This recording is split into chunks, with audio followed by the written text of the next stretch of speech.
What's up guys, Intellitech Studios here, and by popular request, this is my review of the Bissell CleanView 2 Bagless Upright Vacuum. This particular machine is model number 3574, at least if I remember correctly, and it was manufactured in 2004. So this particular machine I acquired about a few weeks ago, and I cleaned it up, replaced the belt on it, the brush roll was good, and replaced most of the actually all the filters. And I've been using it for the last week in a mix of other machines in preparation for this review. Now this machine has all the attachments, and I did replace the hose and the handle screw on it, so it is now fully functional. The headlight does work on it. I didn't fully refurbish it, it's still a little bit dusty in some areas like behind the dirt cup, but overall it's in decent shape, so I figured I'd do a full review on it. So first off, we'll talk about, well, a lot of people find this machine rather collectible, but the filtration of it is a big problem, and I'll discuss that more later in the review. This machine, often, many of these that you will find, will have motors with a lot of dust intrusion, which will, as a result, have the bearings and the fan in the motor be off balance, resulting in it being very loud. This one is a little louder than they are out of the box, but it's still pretty good, although it is still overall a loud machine, but at least it's a lower pitch, so it's not seeming as loud as a lot of the high-pitched whining noises of other machines. Now, this particular machine has a 27-foot cord, which is pretty decent. It could be longer, it could be shorter. For the price range of this machine originally came in, I'd say that's pretty good. Obviously, there's no rewind, but there is a clip at the top of the handle to keep the cord in place, and the cord winder on the side is reversible. I do have a stair cleaning handle up front, which is not really all that good. Trying to use an upright like this on stairs in that way is just not all that practical. And the hose itself doesn't stretch enough to get to the top of stairs, but it's not really designed to. This is a budget machine after all, and especially a budget machine from a few years ago. So here is that cord clip that I mentioned to keep the cable out of the way. You got the power switch right on the side. You've got the twist and snap stretch hose, which again, it has been replaced, it's not original, but it's fairly typical. It does stretch a good fair amount. It's enough to where if you want to get up into crevices and corners, if you want to do some above floor cleaning, get up into your nooks and crannies, you can do that. So we do have a hose wand built in, which can be a bit awkward if you don't want to have a wand. And also, fun fact, attachments from newer Dysons do fit this, so you can upgrade the attachments if you so choose. But the Bissell attachments it comes with are okay. The extension one's not as long as many of the other ones, but the hose wand kind of makes up for it. And you have a nice long crevice tool with suction relief holes, which I do really like.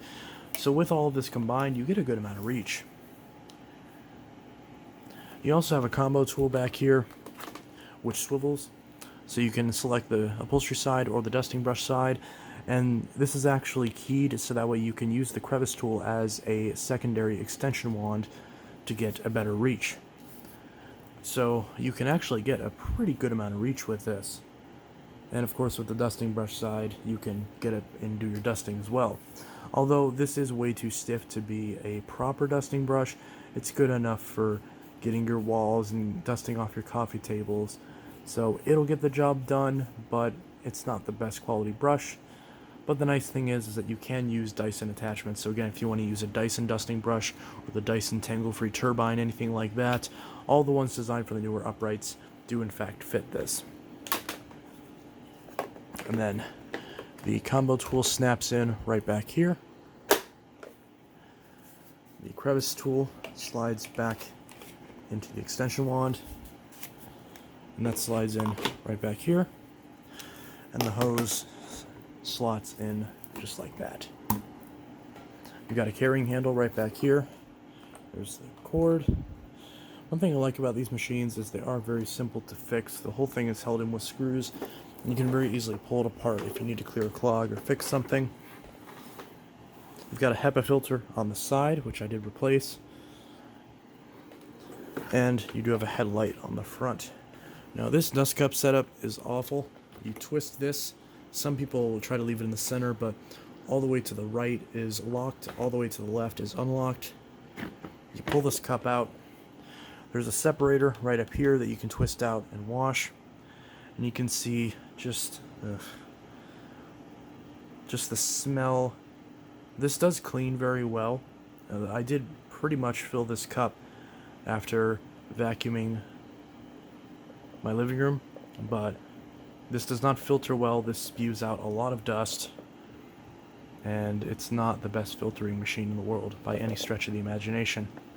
So if you want a vacuum that filters at all, then get the bagged variants of this, like the Power Force, because those will do better. This is not acceptable filtration. We do have a small pre-motor filter inside the lever that is washable.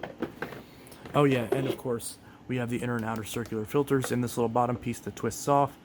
As you can see, just from a couple uses, this has gotten cloudy from dust. So again, filtration on this is horrible. You need to change these filters about every month. You can theoretically wash them, but they don't wash out very well, and they take forever to dry. So you really just need to change these filters.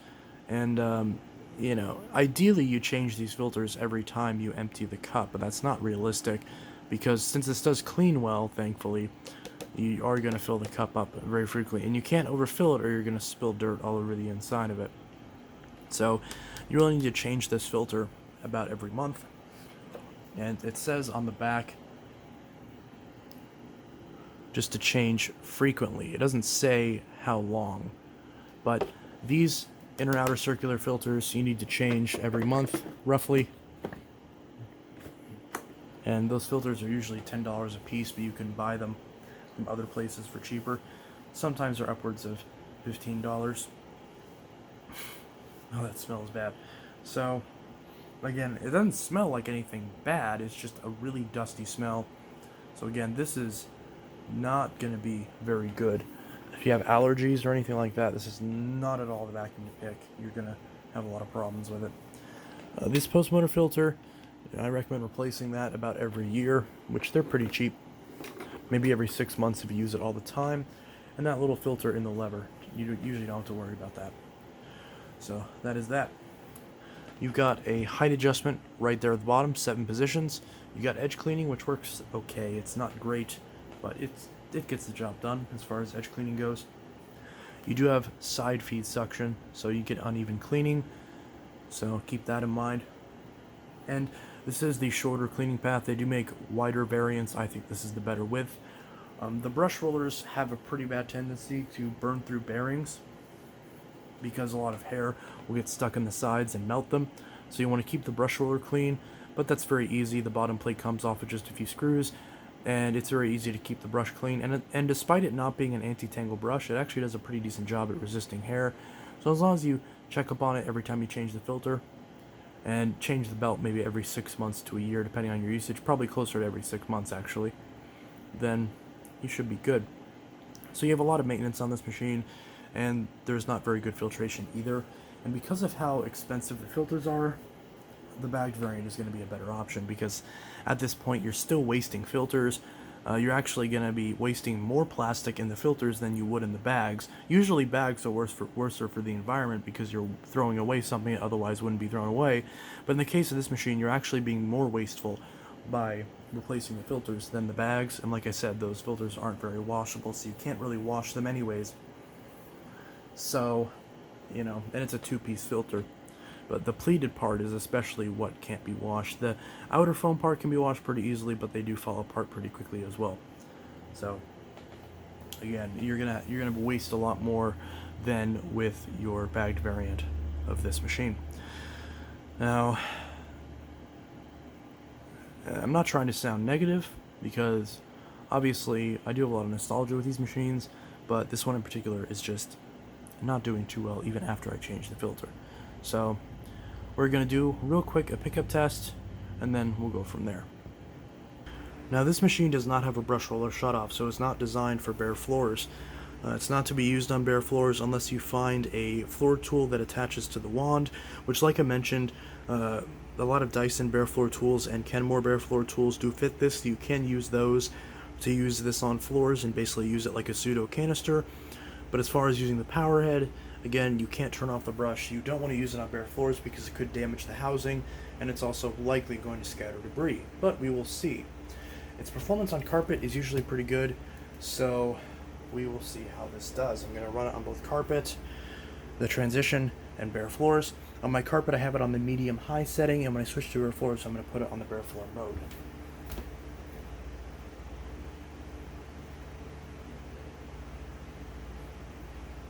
Yes, I know this says bare floor, but that's not for bare floor. It's for low pile carpet. It should not say bare floor.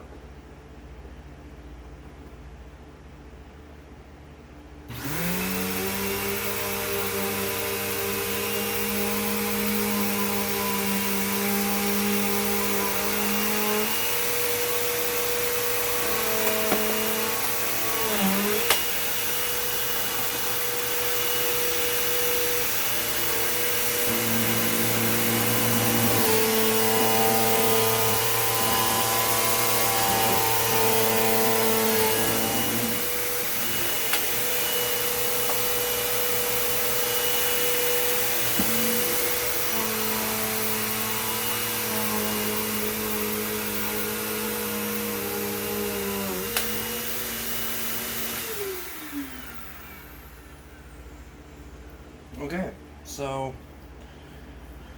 looking at the carpet results. Okay. That did pretty okay, pretty good on the carpet. So we do have some flakes left behind on the carpet. The Dyson Ball Multi-Floor tube that I just did clean better than this, at least in this particular test. And then obviously the transition, there's a ton of stuff, so not much to say about that. And it actually did better than I thought on the flakes. So despite the noise it was making, it actually did better than I expected on the potato flakes. So bare floor performance is actually not as horrible as I thought it was going to be, at least for fine debris. So it did better than I expected. But still, you don't want to really use that for long-term use. But if you have mostly carpets in your house and you just have a kitchen and a bathroom, you could maybe get by with it if you got like a crosswave or something to actually clean your bare floors. So that could be an option. So now I'm going to run it along the rest of it and see if it gets it. Of course, I have to keep messing with the height adjustment, so there is that, but we'll see if I can get the rest of it.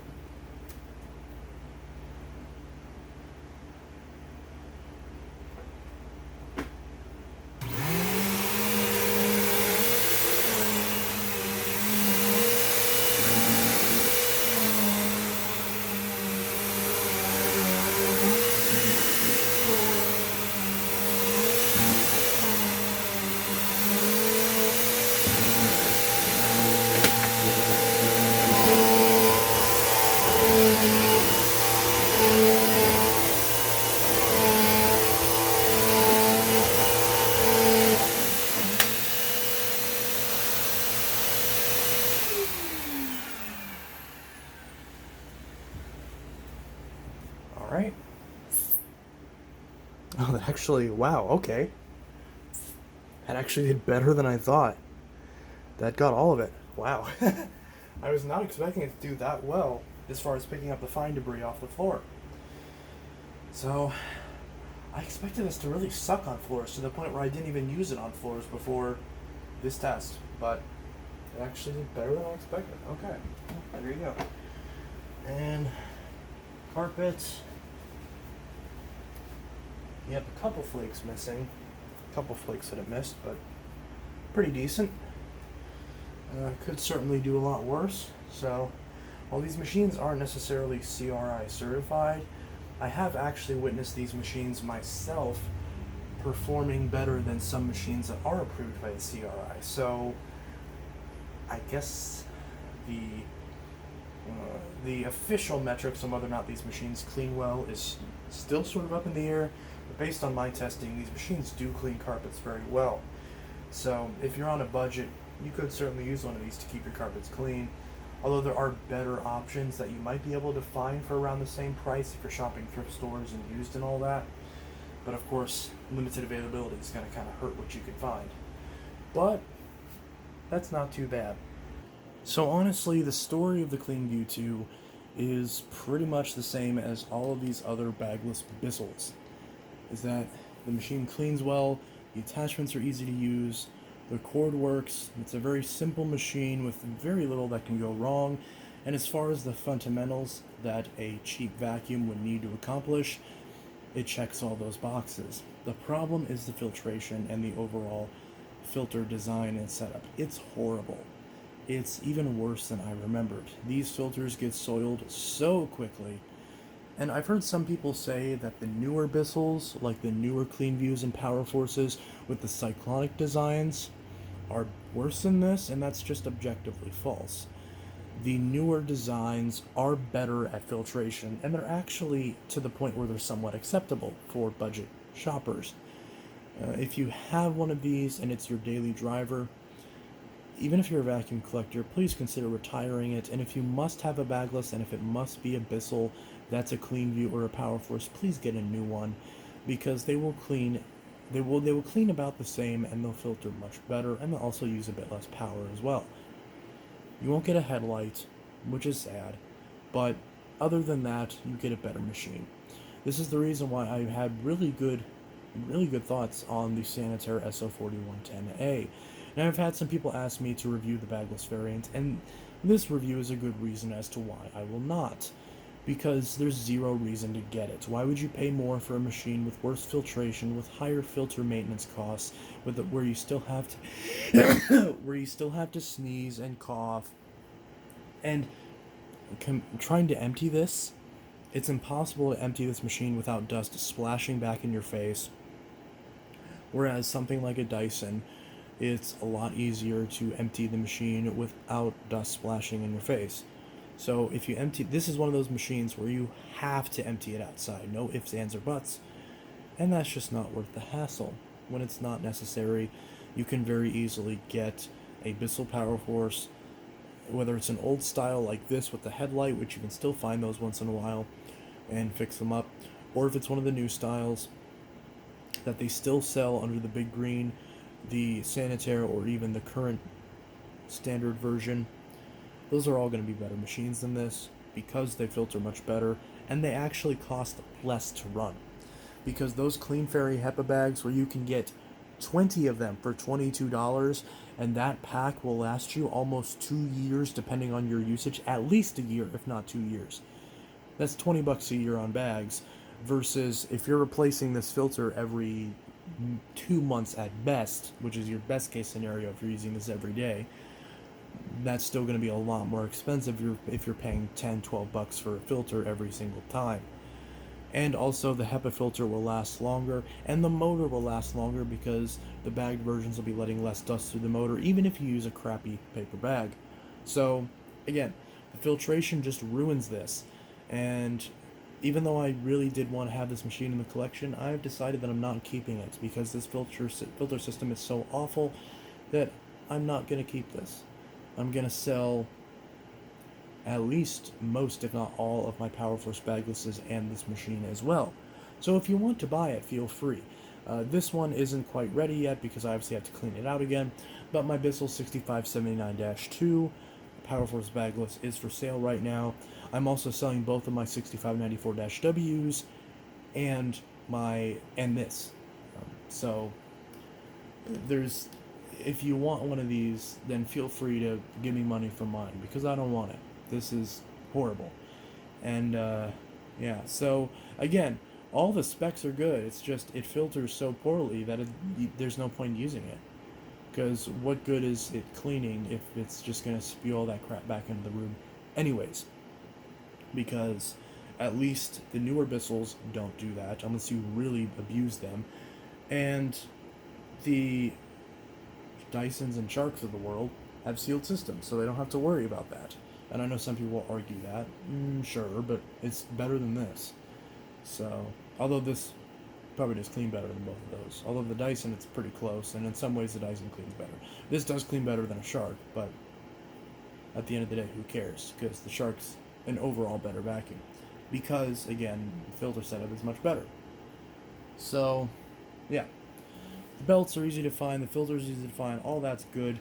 If you want one of these, there's no reason not to be able to keep one of these running. Bissell still sells all the replenishment parts for it. You can get the attachments for it. You can get hoses for it. You can get the screws if the screws get messed up. You can get base plates. You can get all that stuff. So the ability to keep one of these old machines running is still pretty strong. You can even get motors for it if you look in the right place. So there is that. But I'm kind of starting to rant at this point. So at the end of the day, a horrible filtration system ruins an otherwise good machine. And that's the story of the Bissell CleanView 2, and Bissell was right to axe this design in favor of the newer cyclonic one-pass designs. So yeah, this is Intellitech Studios with my review of the Bissell CleanView 2 Bagless. I'll see you guys in the next video, and I hope you all have a good one. Peace.